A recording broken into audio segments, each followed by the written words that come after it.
All right, in this segment, we're going to ask a different question. In the previous one, we looked at the behaviors that the lie produces, and now we want to look at the results or the consequences of those behaviors. As Dara was taught, ideas have consequences. Ideas have results, they have impacts, and that's what we want to look at here.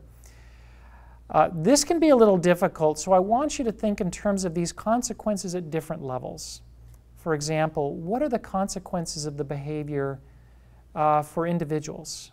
What are the consequences for families? What about for your church or churches? What are the consequences for the society or the culture as a whole? And then what have been the consequences for you personally? How has this lie impacted you personally? What have been the consequences? Let me give you an example.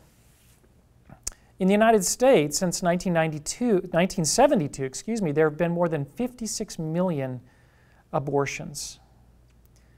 And the legalization of abortion is really the direct result or consequence of the lie that I discussed earlier, that man is a product of a purposeless process of evolution. If you believe that, if that lie takes root in the culture, it's a very simple step between there and a license to commit abortions. So the fact that we've had a skyrocketing rate of abortions really is linked back. It's a consequence of that lie. These consequences are like a web. There's so many of them from a single lie, but this is just one that you could identify from that lie. Now, these cultural lies are terribly destructive, and that is Satan's intention. And so their consequences can be very painful, are very painful, and perhaps for you or your family or your church, you have been personally deeply wounded by as a result of one of these lies.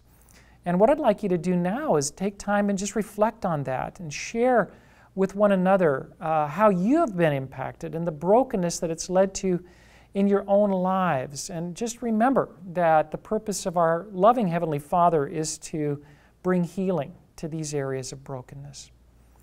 So again, the lie results in specific behaviors, and those behaviors have consequences or results for you, for your church, for your family, for your society.